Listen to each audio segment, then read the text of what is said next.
Fala pessoal, Pastor Lucas PC aqui. Eu tenho um recado muito importante para você. Olha, daqui a pouco estaremos iniciando o ITQ Roda Viva, um programa que nasceu para falar sobre cultura quadrangular, ministério, desafio do pastoreio, família e dentre outras coisas. Então acomode-se aonde você está, não sai desse vídeo, continua nele que eu tenho certeza que Deus vai falar contigo. E após a vinheta, com vocês, ITQ Roda Viva. Paz seja contigo.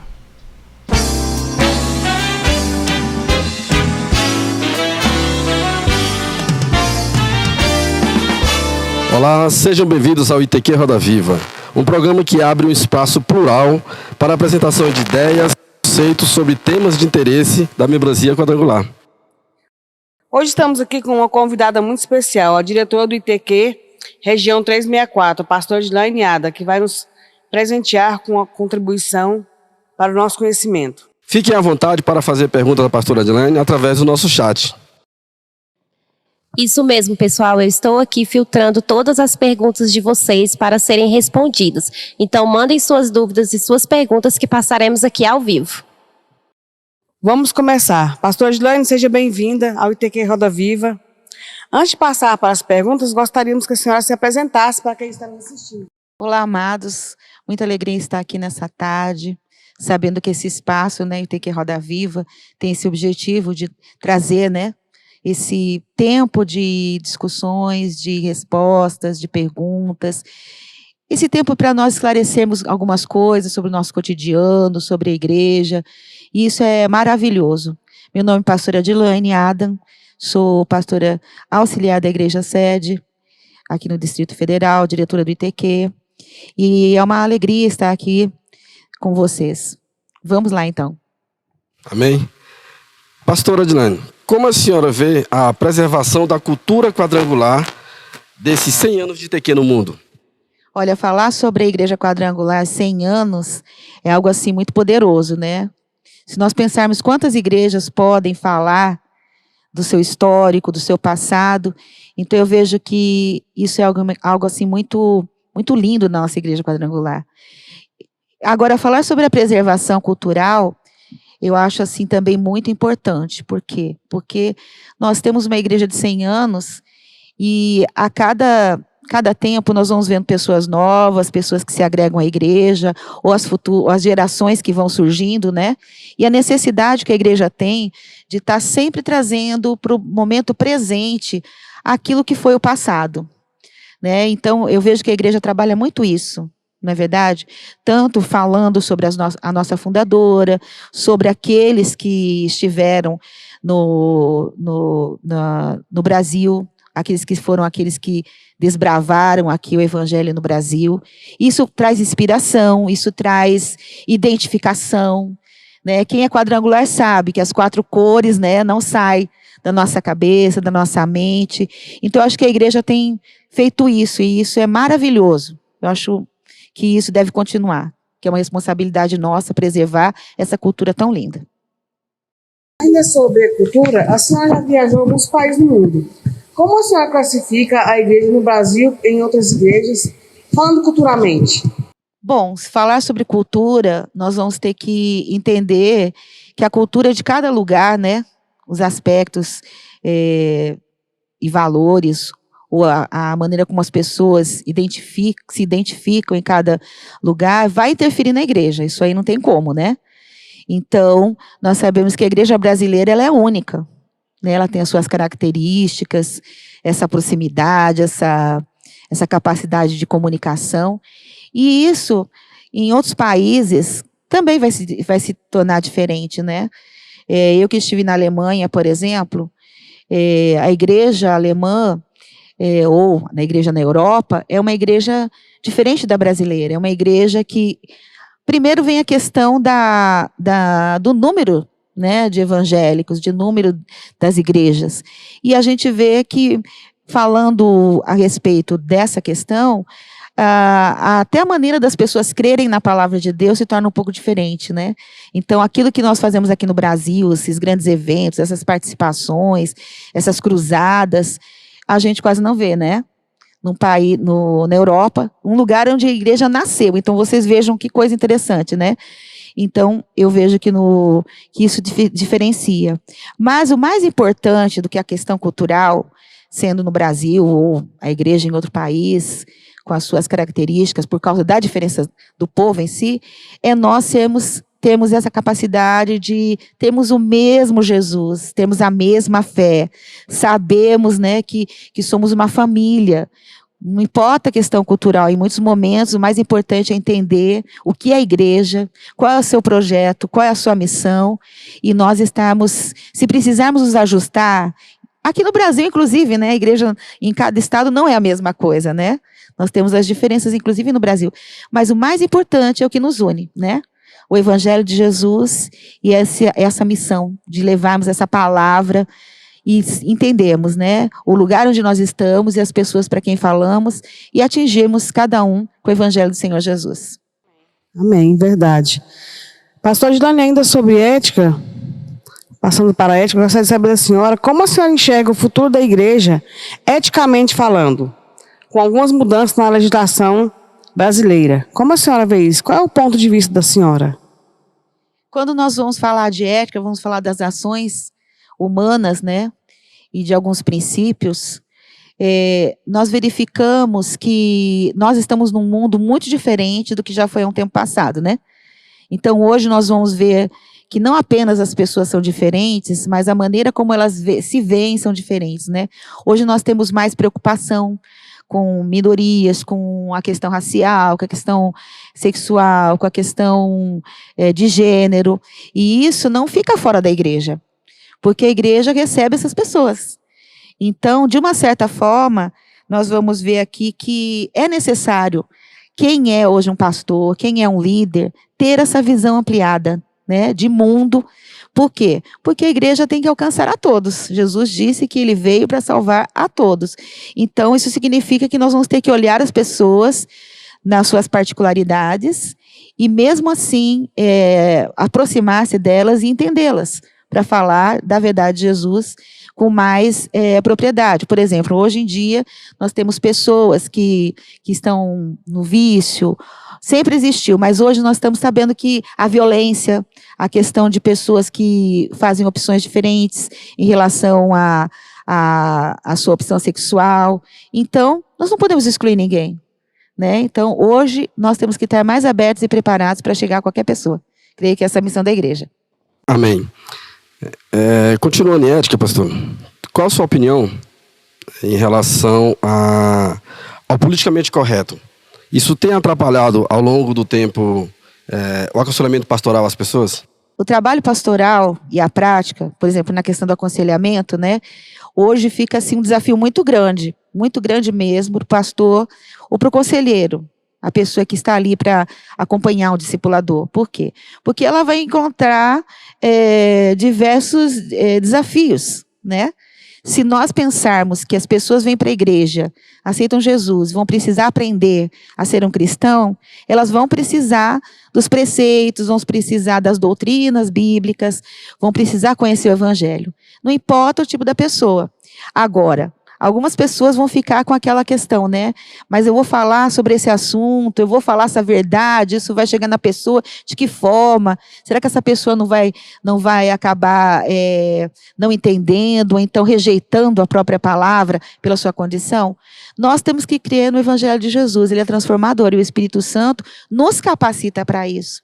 Então, às vezes, o politicamente correto, não vou falar isso, porque a pessoa, nossa, ela vai achar como que eu vou falar para uma pessoa essa verdade, como é que eu vou confrontar? Então, eu creio que nós que somos cristãos, nunca vamos fazer nada sozinhos, assim como o próprio Deus.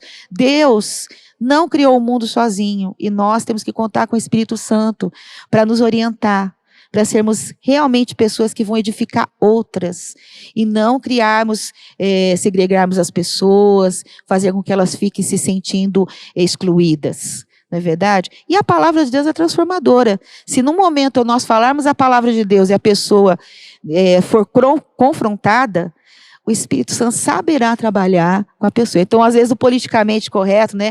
Não vou ferir, não vou falar desse assunto. Às vezes, nas pregações, inclusive, isso é errado, na verdade, né? Porque Jesus veio para dizer, eu sou a verdade, e nós temos que trazer a verdade. Em nome de Jesus. Glória a Deus. Vamos agora a um breve intervalo, mas já voltamos, continuando com a entrevista com a pastora Adilane. Vocês que estão nos assistindo aí, mandar as suas perguntas que serão respondidas pelo chat com a nossa pastora Denise. Amém?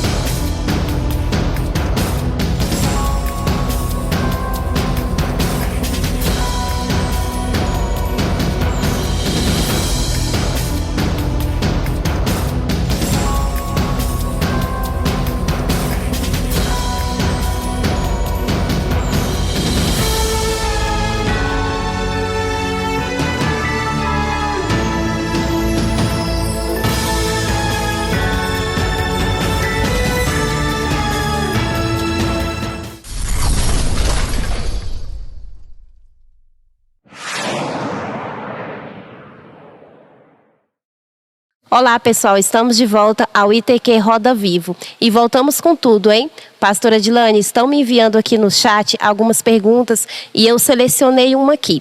A Márcia Lima está perguntando: qual a sua opinião quanto ao trabalho ministerial e família? No sentido que eu tenho que ajudar a obra no ministério e tenho que cuidar da minha família. Como conciliar ministério e família? Falando sobre ministério e família, é algo assim muito importante nós entendermos que o ministério em si não está desconectado da família, né?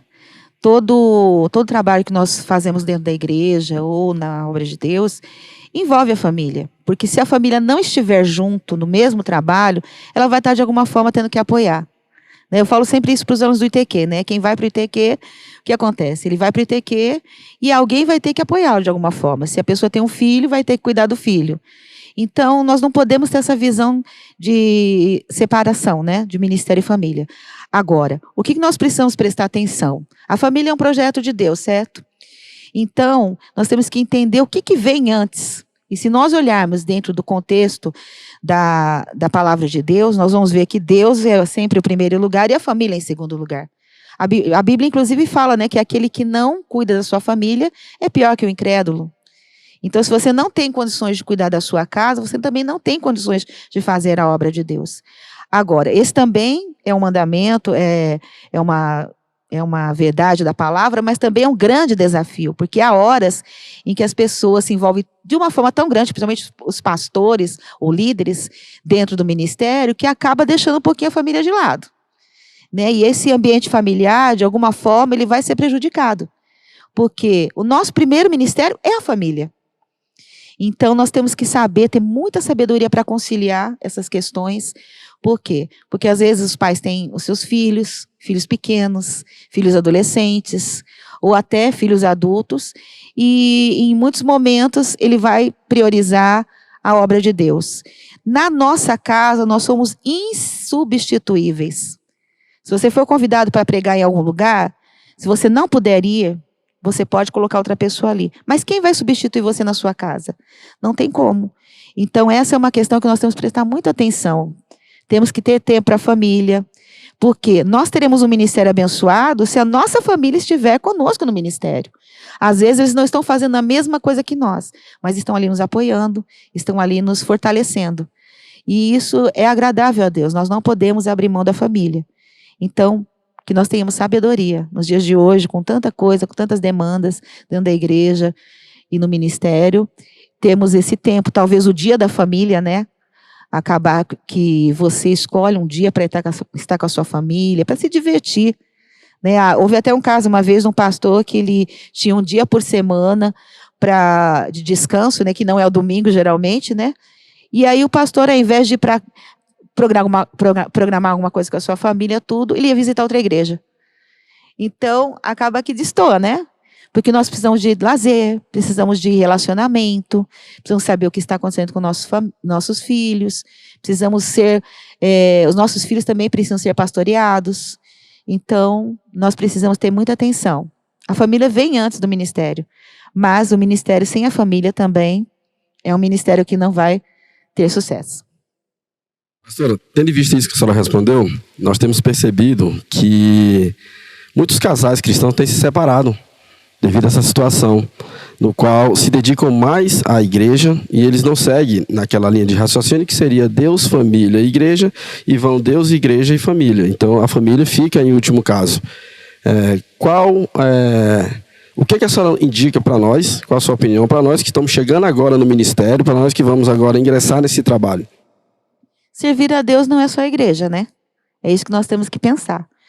E muitas vezes essa questão, essa confusão, que a pessoa acha que servir a Deus é só na igreja, ela não inclui esse tempo. Nós passamos pouquíssimo tempo na igreja. Se você considerar uma pessoa vá a 2 cultos durante a semana, ou mesmo que ela tenha uma outra atividade, que ela se prepare, não vai dar 24 horas, não vai dar um dia. E quanto tempo que nós temos dentro da nossa casa? Quanto tempo nós temos na nossa vida, no meio familiar ou no trabalho em si? Então, até uma vez aconteceu algo que eu achei muito interessante, né? Eu tinha muita vontade de ser dentro do ministério tempo integral, né? E eu falava, nossa, mas eu estudo, eu trabalho, não tem como ficar de tempo integral dentro do ministério. E vinha aquela questão, só estou um tempo. Aí um dia, Deus falou assim muito forte no meu coração, que na verdade Ele não quer que você seja parcial ou integral, mas que você seja, o seu tempo para Ele seja total. Tudo que nós fazemos é como se fosse para o Senhor.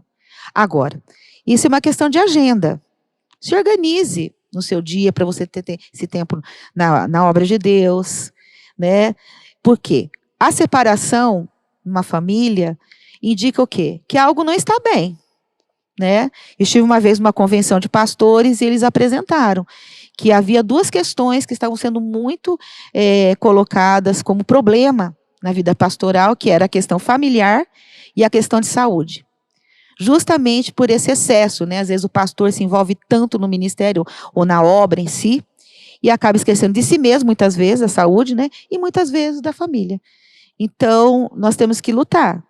É uma área que, inclusive, o inimigo tem interesse que nós não sejamos abençoados. Por quê? Porque se você está com a sua família, você está dentro do propósito de Deus. Então, vamos lutar pela família e fazer a obra. E lutar pela família já é a obra de Deus também. Pastora, falando sobre ministério, qual a importância, no ponto de vista da senhora, do casal trabalhar juntos em um ministério da igreja? O ministério em si é individual também, né? Às vezes você tem um casal e cada um tem a sua área, o seu ministério dentro da igreja. Então, muitas vezes não é o mesmo do outro. Mas o que nós precisamos entender? Independente de cada um ter o seu ministério, existe essa forma de trabalhar juntos. Por quê? Porque da maneira como a igreja ela se organiza, às vezes é até possível que você venha para a igreja, a família toda, e a família não se encontre dentro da igreja em nenhum momento. Cada um vai para um lado, cada um faz uma atividade, e acaba que isso também não traz assim para o casamento ou para a família aquele senso de estar juntos na igreja, né? Agora, eu tive essa experiência, trabalhei mais de 20 anos no Ministério de Mulheres, e era um trabalho que até meu esposo, ele me ajudava, ele estava do meu lado, mas era um trabalho meu. Ele sempre esteve na área da educação e eu muito, muito forte esse trabalho com mulheres. Mas quando o Senhor nos colocou dentro do Ministério de Casais, foi algo assim muito interessante e desafiador. Por quê?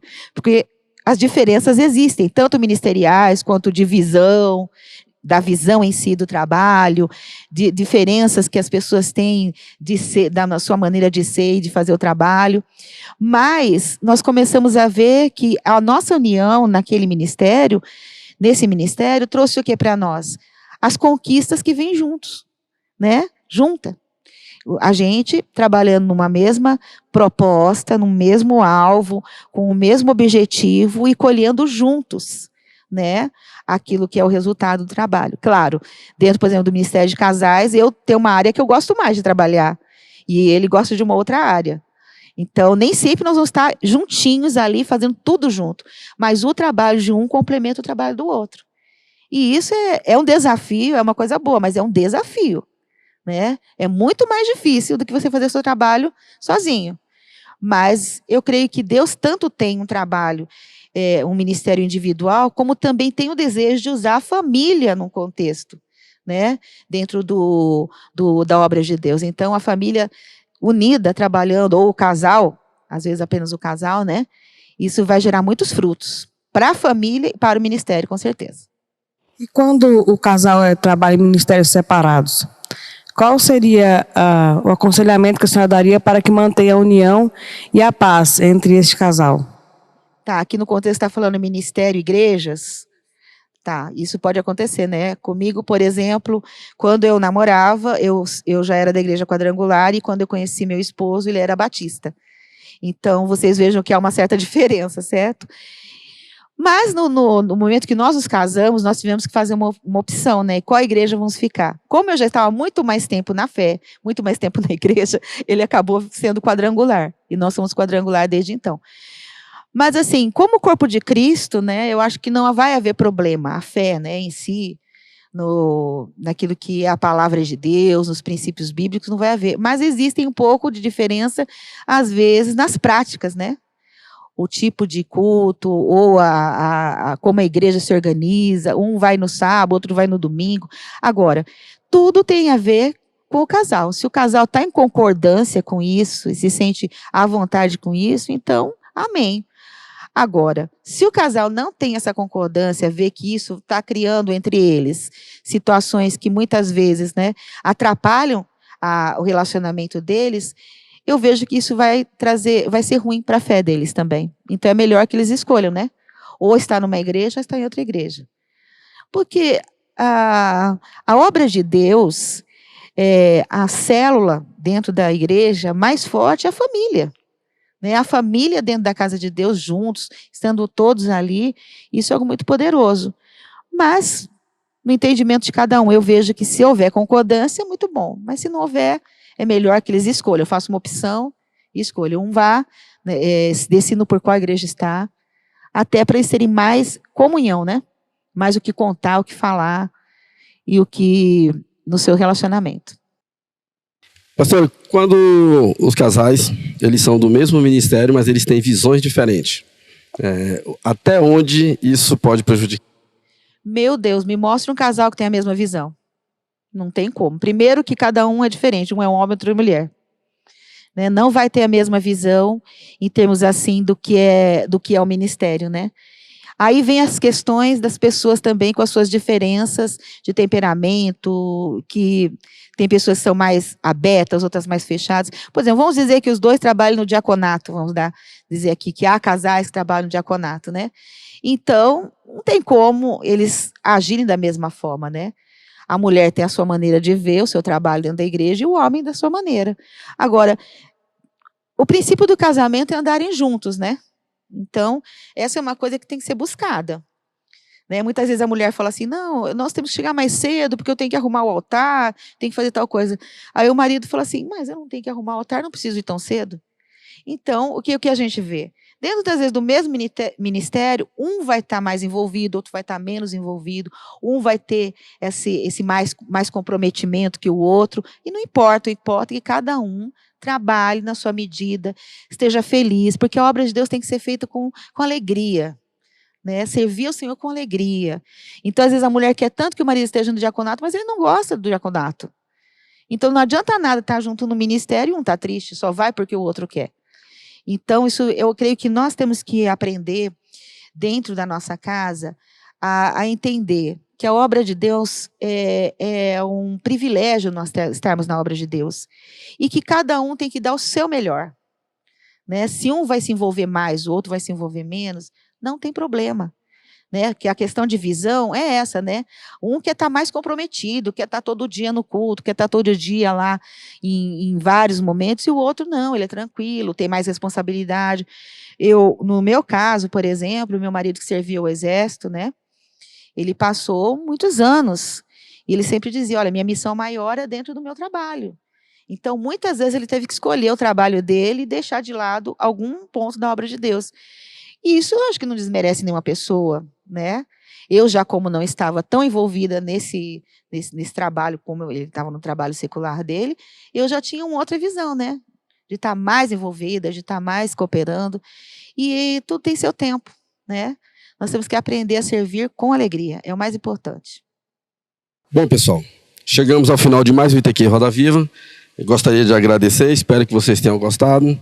Agradecemos a nossa pastora Adilene por ter disponibilidade para vir, estar respondendo as nossas perguntas, né? E estar aqui conosco, contribuindo com mais um programa. E peço à senhora agora, pastora Adilene, que deixe as suas considerações finais em relação a tudo isso que foi dito aqui. Eu acho que essa participação nossa aqui foi muito importante, esses temas devem estar sempre vindo, né? Seja nos cultos, pequenos grupos, nós temos que falar muito sobre a família, sobre o ministério, sobre a questão da igreja, e isso é realmente importante para o povo cristão, porque nós vivemos nesse ambiente, nesse mundo. Agora, nós temos que saber que esses momentos que a gente está discutindo, não se esgota tudo que a gente fala, tudo que a gente propõe aqui, são reflexões, as pessoas têm que ter esse tempo de refletir. Nós estamos num tempo tão corrido que as pessoas pensam em fazer coisas e o fazer por si mesmo, ele na verdade não tem tanto valor do que aquilo que você faz com certo objetivo, você faz com intenção. Então hoje ter uma família na presença de Deus, uma família no ministério, é algo muito desafiador. Nós precisamos ter a capacidade de saber que não vamos conseguir fazer sozinho, não é uma receita. Não é verdade? Por isso que eu acho que o ITQ Roda Viva trouxe temas assim muito importantes, porque vai nos fazer refletir justamente isso, né? Para termos uma vida nesse mundo conturbado, rápido, cheio de demandas que as pessoas colocam sobre nós, e nós preservarmos princípios bíblicos dentro da nossa casa, dentro do nosso agir, da palavra de Deus, naquilo que pregamos, nosso trabalho com Deus, não é uma missão só para nós, é uma missão para o Espírito Santo, e nesses últimos dias nós temos que ser desafiados a nos aproximarmos cada dia mais de Deus, nessa busca, pela sabedoria que vem de Deus, olharmos para o Senhor, para Ele nos instruir, para Ele nos dar capacidade, para nós vivenciarmos o melhor de Deus nesta terra. Não vamos confundir a vida eterna só para depois que nós morremos. Deus quer que nós vivamos e vivamos em abundância nesta terra. E o melhor está nisso, né? Na presença de Deus, na orientação de Deus, na busca pelo Deus que nos criou, que nos formatou, que nos fez estar dentro dessa família, estarmos dentro dessa igreja, estarmos nesse ministério. Ele sabe o que é melhor para nós.